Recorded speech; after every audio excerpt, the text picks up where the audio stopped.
నమస్తే మధు గారు. నమస్తే అనిల్ సింగ్ గారు.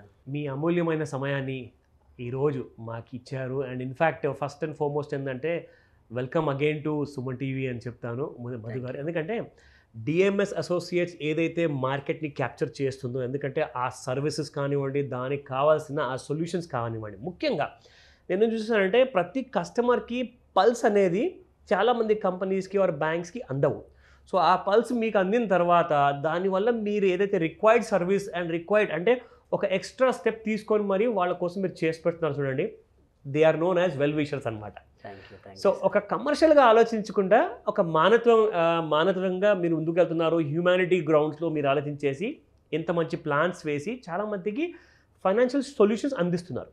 సో ఈరోజు ముఖ్యంగా మా సుమన్ టీవీ ప్రేక్షకుల కోసము ఈ ప్రీ క్లోజర్ కానివ్వండి, ఫోక్లోజర్తో పాటు ఏదైతే అందరూ అనుకుంటూ ఉంటారు ఎలా ప్రొసీడ్ అవ్వాలి, దీనిలో నిజంగానే మనకి ఏదైనా లాభం ఉందా, డబ్బులు ఉంటే బోనస్ వస్తే నేను ఆ డబ్బులు అక్కడ బ్యాంక్కి కట్టేస్తే నాకు ఏదైనా భారం అనేది లోన్ది తగ్గుతుందా, అలాగే పార్షల్ పేమెంట్స్ అతి ముఖ్యమైన ఈ విషయం గురించి పార్షల్ పేమెంట్స్ ఒకవేళ చేసేసి నేను ఇంకా ఈఎంఐ తగ్గించుకోవచ్చా, లేదంటే నా టెన్యూర్ని తగ్గించుకోవచ్చా అనే ఆలోచనలు, డైలమాలు, డౌట్స్ చాలా ఉంటాయండి. ఇవన్నిటితో పాటు ఇది సరిపోయిందా లేదా అనుకుంటూ ఉంటేనే ఇక్కడ ఆర్బీఐ ఇంట్రెస్ట్ రేట్స్ మాత్రం పెంచుకుంటూ వచ్చిందండి గత కొన్ని క్వార్టర్స్లో. సో ఇది అంతా కూడా చూసుకుంటే ఇది ఒక పెద్ద భారం లాగా అనిపిస్తుంది ప్రతి మధ్యతరగతి కుటుంబాలకు.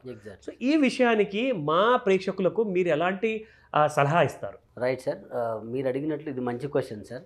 ఏంటంటే ప్రీ క్లోజర్ పార్షియల్ పేమెంట్ విషయంలో చాలామందికి కన్ఫ్యూజన్ ఉంటుంది. ఓకే. సో మీరు లోన్ తీసుకున్న తర్వాత బ్యాంక్ టు బ్యాంక్ వేరియేషన్ ఉంటుంది సార్. ఆ ఇన్స్టిట్యూషన్ బేస్ చేసుకొని కొన్ని బ్యాంక్స్ 6 months తర్వాత ప్రీ క్లోజ్ చేయొచ్చు అండ్ పార్షియల్ పేమెంట్ కట్టవచ్చు. కొన్ని బ్యాంక్స్ 1 year తర్వాత ప్రీ క్లోజ్ చేయొచ్చు, పార్షియల్ పేమెంట్ చేసుకోవచ్చు అనే కొన్ని bank to bank locking periods ఉంటాయండి. ఓహో.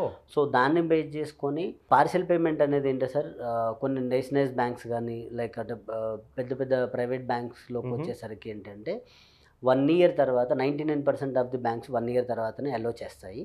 ఓకే. సో 1 year తర్వాత మీకు మ్యాక్సిమం నేషనలైజ్ బ్యాంక్స్లో ఏంటంటే సార్, మీకు ఎంత అమౌంట్ వస్తే అంత అమౌంట్ ఎన్నిసార్లు అయినా కట్టుకోవచ్చు. దానివల్ల బై డిఫాల్ట్ మీకు టెన్యూర్ అనేది తగ్గిపోతుంది సార్ ఫస్ట్. కానీ చాలామంది మా ప్రేక్షకులు రాశారు లైక్ మేము ట్రై చేస్తున్నామండి, వెళ్ళి బ్రాంచ్ కడదామని చెప్పేసి అలాంటి ఫెసిలిటీ లేదంటున్నారంట.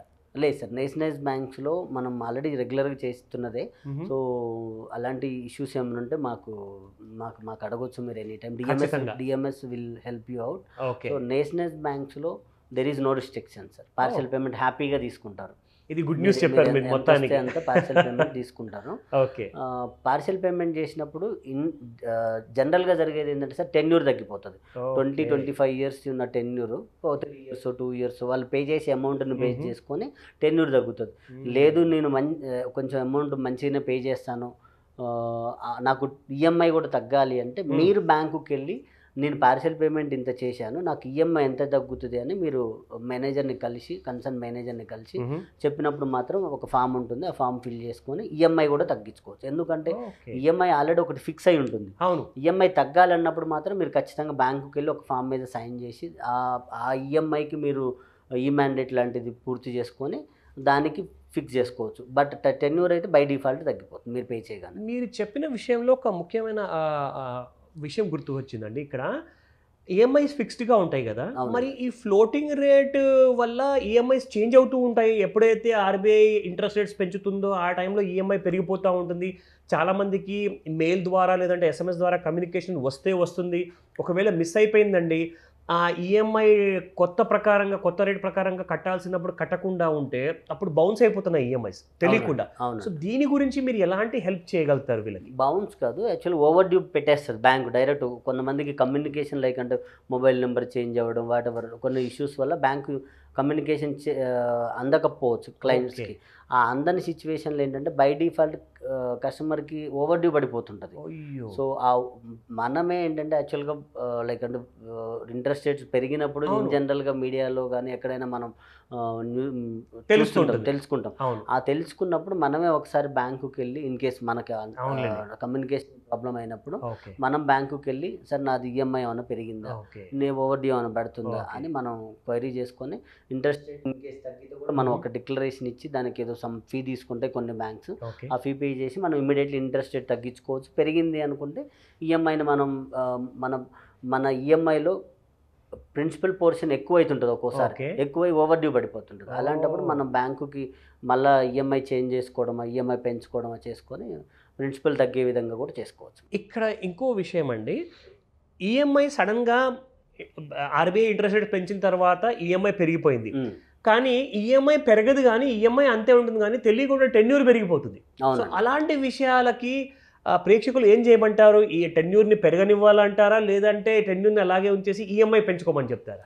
అది ప్రొఫైల్ టు ప్రొఫైల్ ఉంటుంది sir. In case paying capacity ఉంది, నేను ఈఎంఐ ఎక్కువ పే చేయగలుగుతా అనుకున్నప్పుడు తొందరగా లోన్ క్లోజ్ అవుతుంది కాబట్టి వెళ్ళి మనం ఒక బ్యాంక్ దగ్గరికి వెళ్ళి, సార్ నాకు ఈఎంఐ పెంచండి అని కన్సర్న్ బ్యాంక్ దగ్గరికి వెళ్ళి మనం రిక్వెస్ట్ చేసుకుంటే ఈఎంఐ పెంచేస్తారు. ఆటోమేటిక్గా టెన్యూర్ అనేది ఇంతకుముందు మనం ఆల్రెడీ ఈఎంఐస్ పే చేయంగా ఎంత టెన్యూర్ ఉందో ఆ టెన్యూర్కి ఫిక్స్ చేసేసుకోవచ్చు, ఇబ్బంది లేదు. Okay, that's wonderful. అయితే ఇప్పుడు మొన్నటికి మొన్న ఎవ్రీ 3 monthsకి ఎంపీసీ కమిటీ, ఆర్బీఐలో మానిటరీ పాలసీ కమిటీ ఉంటుంది. అవునండి. సో ఇంట్రెస్ట్ రేట్స్ అయితే తగ్గించాల, మొన్న మళ్ళీ స్టేటస్ కో అని చెప్పారు.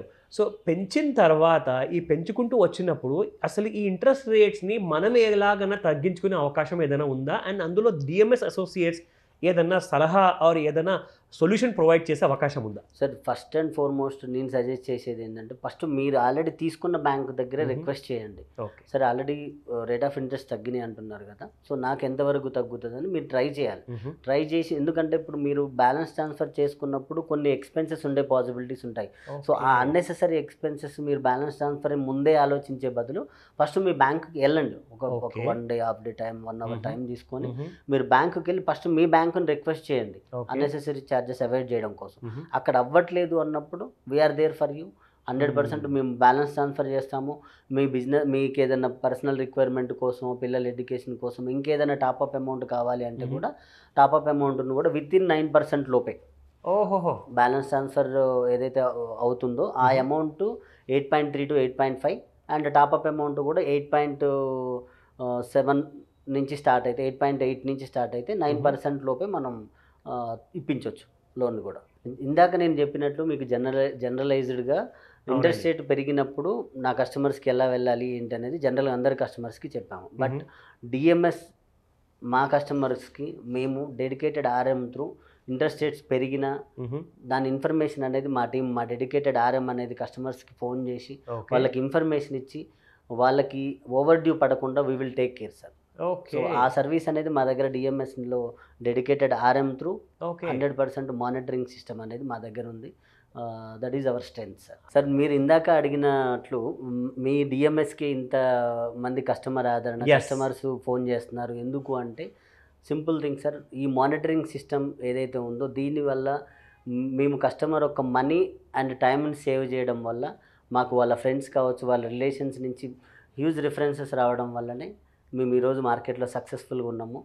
సో ప్రతి కస్టమర్స్కి మానిటరింగ్ సిస్టమ్ అనేది మేము మార్కెట్లో అందిస్తున్నాం సార్. ఇది చాలా మంచి మాట చెప్పారండి, ఎందుకంటే అసలు ఈ హెల్ప్ అనేది ఎవరు ఇవ్వలేకపోతున్నారండి ముఖ్యంగా. ఎందుకంటే ఫ్రెండ్స్ని అడుగుతారు, బ్రదర్ని అడుగుతారు, ఎవరినో ఫోన్ చేసి అడిగితే పూర్తి ఇన్ఫర్మేషన్ రాదు.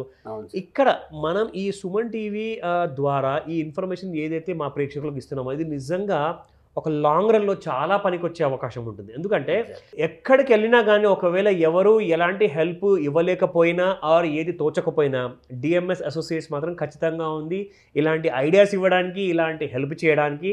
ఇది చాలా ముఖ్యమైన విషయం చెప్పారు సార్. ఎందుకంటే మధు గారు ఇప్పటిదాకా నేను కూడా చాలా ఎక్స్పీరియన్స్ చూశాను, బట్ ఏంటంటే ఫైనాన్స్ విషయంలో, లోన్స్ విషయంలో ఇంత ట్రాన్స్పరెన్సీతో హెల్ప్ చేసే వాళ్ళు మాత్రం చాలా తక్కువ మంది. అందులో డిఎంఎస్ అసోసియేట్స్ చాలా మంచి పని చేస్తుందండి.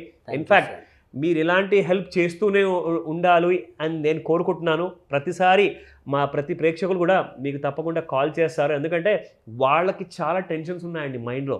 వాళ్ళకి అసలు ఫైనాన్షియల్ ప్రాబ్లమ్స్ సాల్వ్ చేయలేక, ఎవరిని అడగాలో తెలియక, అసలు డాక్టర్ దగ్గరికి వెళ్ళాలా, ఒక బ్యాంకర్ దగ్గరికి వెళ్ళాలా అనే కన్ఫ్యూజన్లో ఉన్నారు వీళ్ళందరూ. సో వీళ్ళందరికీ ఒక మంచి మాట చెప్పారు. సో ఈ ధైర్యాన్ని మీరు చెప్పినందుకు చాలా థ్యాంక్స్ మధు గారు. Thank you so much. Thank you.